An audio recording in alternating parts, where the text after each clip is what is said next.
Envolvendo a pandemia e aí lembrar aquilo que a gente comentou hoje cedo. Tem dois jeitos da gente mexer com essa gente. Um é o dinheiro. Pois é, o problema. Que eu acho que é o principal aspecto.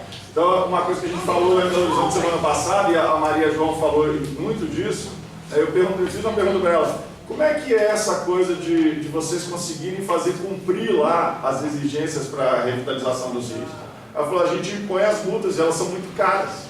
É desvantajoso não pagar. Aí eu falei: mas como é que faz para cumprir? Hoje eu vi no Beckson falar aqui de manhã, a gente vê que aqui no Brasil a gente faz lei que não cumpre, né? Mas aí como é que é lá? Lá a comunidade internacional cobra. Então a França cobra de Portugal, a Itália cobra da França, a Alemanha um cobra do outro e todos acabam fazendo. Então, aí o que eu falei, a gente vai conseguir fazer o governador olhar, como foi bem lembrado hoje de manhã, para a mineração, com olhos diferentes do que os olhos econômicos que ele olha, para a Codemig, a Codemig para a mineração, para o governador, para a gente. Então, aí eu fico pensando, será que a gente não está fechado num circuito que é muito nosso e esquece que tem gente lá fora interessada nessa mesma riqueza, nesse mesmo valor do recurso natural e cultural, social que a gente está trabalhando aqui, nesse diálogo que o senhor está colocando aqui, é uma coisa importante para o mundo. O Brasil todo precisa aprender a construir isso, né? Mas o mundo está construindo isso ainda, né? Ela expôs lá que Portugal eles têm dificuldade lá também. Enfrentam o poder econômico, enfrentam as questões da sociedade desorganizada. Então, fazer esse... Coitado. Pergunta ela se ela quer voltar a ouvir, que eu volto a falar se eu lembrar. Mas a ideia é que a gente pudesse tentar envolver atores externos. Você vai tentar ligar lá? Só que esse aqui não liga na TV, não. Não? Então... Eles vão ficar pequenininhos. Não tem problema, vira pra cá, basta que eles nos ouçam. Não, mas o cabo da internet. Não, se eles estiverem nos ouvindo, tá bom. Professor e professora, eu só queria concluir que vocês perderam a última fala. Tudo que eu estou chamando a atenção é para que a gente envolva outros atores externos, porque a gente ainda está cercado do recurso de Minas Gerais, falando do governo de Mentel, da Codemig, esquecendo que existe gente do lado de fora interessada nisso, aqui no Brasil e fora do Brasil, que pode nos agraciar, de repente, com perspectivas que sensibilizam o poder econômico lá da Coca-Cola, da Nestlé, que só se movem quando isso é afetado, né? E talvez a gente possa fazer com que eles se sensibilizem com o que a gente está falando aqui, usando outros atores que não esses que a gente está trabalhando e que sensibilizam muito pouco a isso. Eu concordo com você, acho isso fundamental. Eu tenho dado esse ano tive uns probleminhas de saúde aí, então, mas às vezes em que eu tenho me disposto a conversar com pessoas fora da academia, com outras instituições, a gente vai descobrindo aspectos que estão internamente a algumas instituições e que a gente precisa saber conversar com isso. Então, eu acho que não dá mais para a gente achar que dentro da academia ou mesmo com parceiros da sociedade civil organizada, que nós vamos conseguir resolver problemas sociais graves, porque nós não vamos. Nós vemos, por exemplo, a gente da parte da academia, a gente vislumbra um futuro em que os recursos financeiros serão escassos, os recursos para pesquisa mais ainda, e se a gente não souber traçar parceria, juntar estratégias, nós não vamos sair do lugar.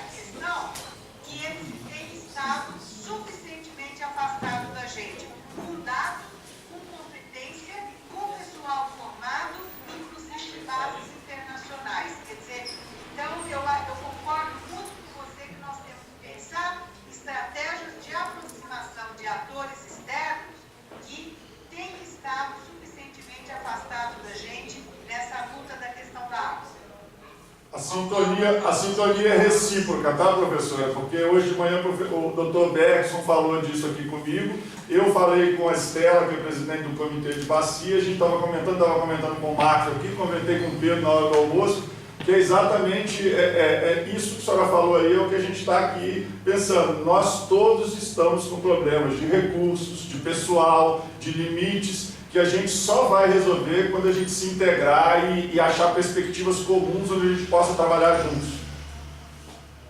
Concordamos. Pedro Aostro falou muito sobre cooperação, né? Nós temos que aprender a cooperar, não é? Sim, sem dúvida. Sem dúvida. Principalmente com a gestão de recursos comuns como a água. O doutor Bergson falou que em fevereiro vamos trazer professores da Suíça. E é importante também salientar, às vezes, essa questão internacional. Poucas pessoas sabem que a repercussão de São Lourenço, do caso Nestlé São Lourenço, ganhou uma notoriedade na Alemanha, na Suíça. Eles têm estudos brasileiros que foram feitos sobre o caso São Lourenço, tiveram mais repercussão lá, na Alemanha e na Suíça, do que aqui. Teve alguns países que tinham contribuição financeira com o Brasil que começaram a cortar recursos por conta disso. Então, o apoio internacional. A gente está falando aqui de uma situação que é ímpar, né? Cambuquira é considerada a melhor água do planeta. Às vezes você imagina se o mundo inteiro, se Israel, se outros lugares. Eu até vou disponibilizar, eu assisti uma apresentação do vice-cônsul de Israel no Brasil. Vamos ter uma guerra aqui. Bem, se o senhor não matar o Valderi antes porque ele não fez o dever em casa, está tudo bem. Ele vai estar aí para nos defender. Mas a gente ouviu uma apresentação do vice-cônsul de Israel Paraíba do Sul, naquela questão do drama lá do Rio com São Paulo, e uma pessoa que se disponibilizou a vir a qualquer lugar que a gente tiver problema. Hoje eu vim falando aqui sobre a questão de Israel, eu me lembrei, quem sabe a gente não aproveita esse evento de fevereiro com o Dr. Benson aí, com Berna, e traz Israel, vamos trazer outros atores de fora que a gente possa discutir, que dê água na França, que nos ensinou tudo sobre água, que mostre como a gente pode trabalhar isso de uma forma diferente. Muito bem lembrado.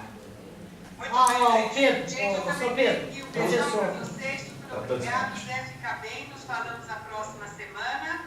Um beijão para todos os colegas, Pedro, pessoal aí no fundo, da dos olhos, super obrigado, beijão grande para vocês. Nós que agradecemos. Eu que agradeço. Pedro. Final de semana aí para vocês, tudo de bom. Valeu, Só reforçando. Na Suíça tem um brasileiro que faz uma campanha cerrada contra a Nestlé, chama-se Franklin. Tá? E ele faz o movimento dessa cidade azul aí, ele que entrou nessa jogada e faz o tempo na comunidade azul da Tá? Lá fora você tem mais repercussão que aqui dentro. Pra gente, eu acho assim, eu concordo muito com o que você falou, e acho que da mesma forma que a pluralidade de atores internamente, pensando no nosso contexto regional, local ou até mesmo nacional, é fundamental, porque você articula, né, possibilidades diferentes. Eu penso que da mesma forma a gente tem que fazer internacionalmente. Por quê? Porque, por exemplo, se a gente pegar o caso da Suíça, por exemplo, de Berna e dos... por exemplo, o Zé Roberto mesmo apostou muito mais do que efetivamente aconteceu de concreto. E até porque, né, por exemplo, pensando aqui no caso da universidade, né, nós tivemos o reitor, né, fazendo viagem para lá. Então, assim, a gente esperava muito mais da própria universidade aqui, né, dessa relação internacional. Tanto que foi gestado, por exemplo, um fórum, né, da água, né, o tanto que está se discutindo a possibilidade de uma universidade, como é que chama? Universidade das Águas, alguma coisa assim. Só que, quando a gente olha essa relação Brasil-Suíça, aqui, ou UFLA-Berna, vamos imaginar assim, se pensarmos em termos de universidades, né, é muito difícil, né, porque, por vários motivos, né, da mesma forma que nós temos muitas fraquezas, eles têm muitas fraquezas lá também. E às vezes o que acontece é a soma de fraquezas. Então, assim, é isso que muitas vezes acontece. Eu acho que quando a gente conseguir articular, né, uma pluralidade de atores internacionalmente, aí a gente ganha força, porque eu tenho um ator mais acadêmico, mas eu tenho outro mais político. Né? Vamos imaginar, talvez eu tenha um contexto mais político em Portugal, eu tenho um contexto mais acadêmico na Suíça. E aí eu tenho, por exemplo, um Frank que é um ativista e que, por exemplo, ele de vez em quando me manda e-mail, Mateus, o que está acontecendo com o Andreas Klein? Né? O Andreas Klein eu acho que está vinculado à Nestlé, porque ele não me responde os e-mails. Eu disse, não, calma, Frank, não é isso. Né? Porque ele tem as atividades acadêmicas dele também lá na universidade. Né? Ah, mas eu não estou mais com paciência para esperar. Você não tem paciência, mas se você vir para o nosso, se você pensar na nossa lógica aqui, você vai entender e vai. Então, eu acho que se a gente, por exemplo, ontem mesmo eu passei a tarde em reuniões com estava até aqui o professor Rafael Chiotti, que tem um projeto agora bastante grande com várias instituições internacionais da Suécia, principalmente da Alemanha, etc. E a gente estava conversando, a gente precisa articular esses diversos atores, o que a gente perde com um, a gente ganha com o outro, e aí a gente nos fortalece, não só academicamente, mas também politicamente, né? Porque a gente não consegue desenvolver uma universidade dessa com Berna, mas consegue talvez com a Alemanha, talvez consegue com Portugal, consegue com outros contextos diferentes. Então eu acho que a gente precisa nos articularmos mais em termos internacionais, sim, porque a gente traz um peso, uma sensibilização significativa. Por exemplo, a gente apostou que, né, o Zé Roberto saiu daqui, foi lá em Belo Horizonte reunir com um representante da ONU com relação à questão da realização do fórum.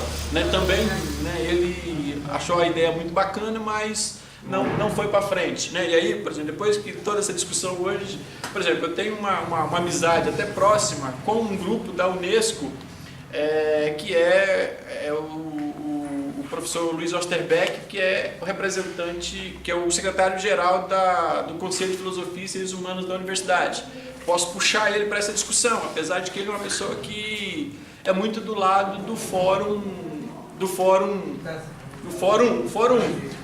de Brasília, vamos dizer assim, o Fórum de Brasília, não o Fórum alternativo que vai ocorrer paralelo a ele. Então, assim, mas eu acho que a gente tem que trazer essas pessoas porque a gente acaba também, talvez, né, fazendo igual as piabinhas, comendo o resto da comida pela beirada. Mas eu também penso assim, nesse contexto, eu acho que talvez esse nosso anseio por buscar o agente de fora, tudo, ainda seja uma visão muito paternalista, caudilhista do nosso contexto histórico mesmo. Que a comunicação a gente está produzindo agora, a gente está produzindo aqui, a gente está gerando outros, qual que é o termo que você usa lá? Outras comunicações em outras pessoas, então a alternativa é o agora, né, que é o que a gente está produzindo aqui. Eu penso por esse lado também. Na verdade, eu estou pensando nisso, uma coisa que você falou ali, a Flávia tinha falado mais cedo, porque eu acho que tem dois lados nessa história, que é, um lado é você olhar aqui e falar assim, tanto que vocês nos mudaram. Eu quero crer o seguinte, a gente precisa, é isso na parte que eu queria falar, que vocês também precisam mudar isso. Nós todos precisamos nos reorganizar, porque com certeza uma coisa que a gente precisa entender por trás de tudo isso me incomoda de uma forma mais específica do que essa geral que a gente está pensando aqui agora, que é a reflexão de estratégia. Nós estamos num campo de guerra, o Marcos, a gente estava pensando aqui, falando sobre isso, nós estamos num campo de guerra, você também um pouco falou isso hoje, Pedro, atrás desse seu discurso tem toda essa percepção de que a nossa terceira guerra é a água, né? Mas assim, nós estamos num campo de guerra econômica, com estratégias do inimigo, como disse o Marcos aqui, agora você falou que o outro é inimigo, ele falou que é o inimigo, fora é o inimigo. A estratégia do inimigo, que é sutil, cheio de ardis. Né? Você vê a Codevig ter colocado essa situação que deixou aqui, no meio dessa discussão, no meio de toda essa negociação, nós achamos que eles estavam nas portas, a gente estava entrando para discutir, para conversar, o Igan lá começando a falar, e de repente sai de tal. Aí fala assim, aí tem que ser estratégico de reagir, como a Ana Paula fez, vou lá no tribunal, vou na justiça, mas só que a gente tem que entender, quando eu falei que essa questão dos fóruns, que eu estava falando, é uma instância que o governo fica sensibilizado, ele põe todos os atores dele lá para ouvir na frente do mundo. Aqui vocês tinham que provocar os territórios regionais, fazer um fórum para discutir essa questão. E eu acho que, agora voltando para a questão internacional, eu falo assim, também me preocupa o fato de que lá tem fragilidade, como aqui, e como a Ana Paula falou, da gente sair do contexto. Mas essa é uma questão que não é de casinha. Não é. A gente tem que entender essa questão da água, uma questão maior. Aqui, o problema, nesse momento, é um problema muito doméstico. Essa questão desse passo para a pandemia. O problema é como que, com essas estratégias que a gente tem, a gente vai conseguir reverter esse quadro de avanço violento deles, um salto na frente. Então, o que eu estou questionando nesse momento, talvez seja uma participação mais plural, e aí talvez isso resulte, como você falou, um perda aqui, ganho ali, de outros atores internacionais, mas o que eu estou dizendo é o seguinte: a França estabeleceu um modelo de política de gestão de águas para o Brasil. Será que não vale a pena a gente achar um ator desse para lá e trazer? Porque lá eles estão bebendo água subterrânea, de boa qualidade, chega direto em casa sem tratamento. Vamos pegar um cara desse, vamos trazer para dentro do contexto? Nós estamos falando de Bento, tem pelo menos um que a gente consegue trazer, 3 que o professor vai trazer. A professora Maria João está lá com o o tanto que você sensibilizar fora, você pode ter certeza, é o que você mais vai sensibilizar dentro.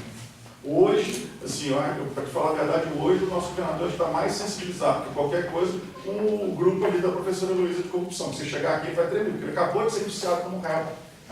Então, assim, é esse tipo de coisa que, infelizmente, esse tipo de estratégia que vai mexer, é o econômico. E se a gente precisar de rápido, tem que ser assim.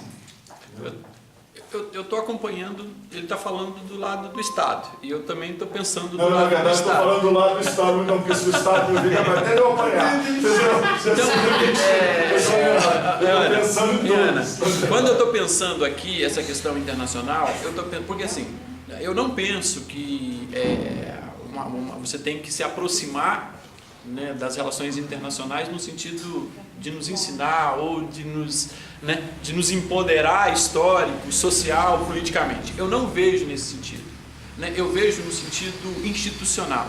Eu vejo o contexto internacional no sentido de contribuir para furar, né, as instâncias institucionais para a gente poder ocupar essas instâncias. Por exemplo, eu esperava que, por exemplo, essa relação com a Suíça tivesse uma abertura muito maior dentro da universidade, que a universidade comprasse a ideia do circuito das águas. Não aconteceu nada disso.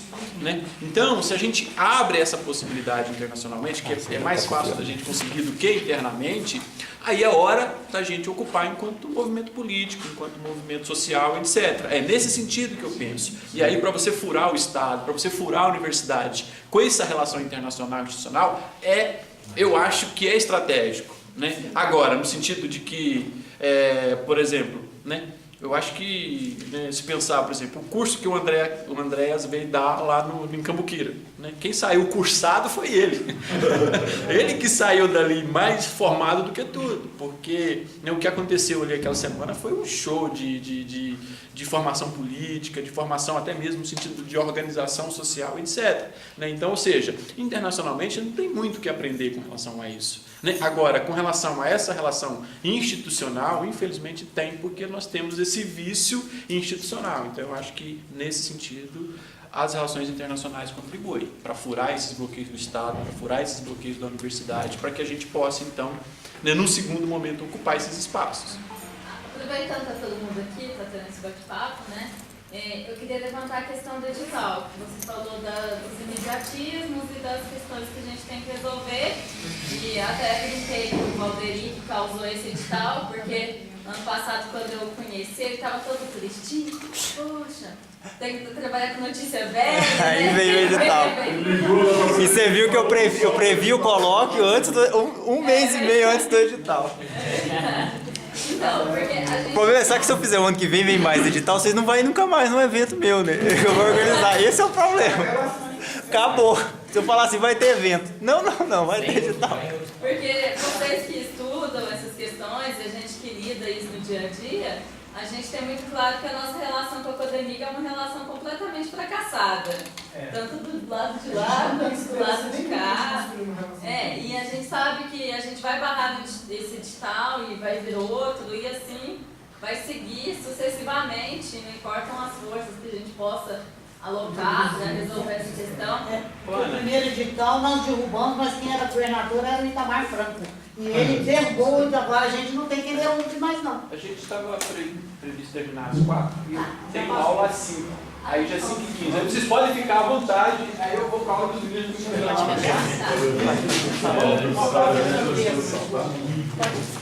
Pô, mas você está falando a mesma coisa.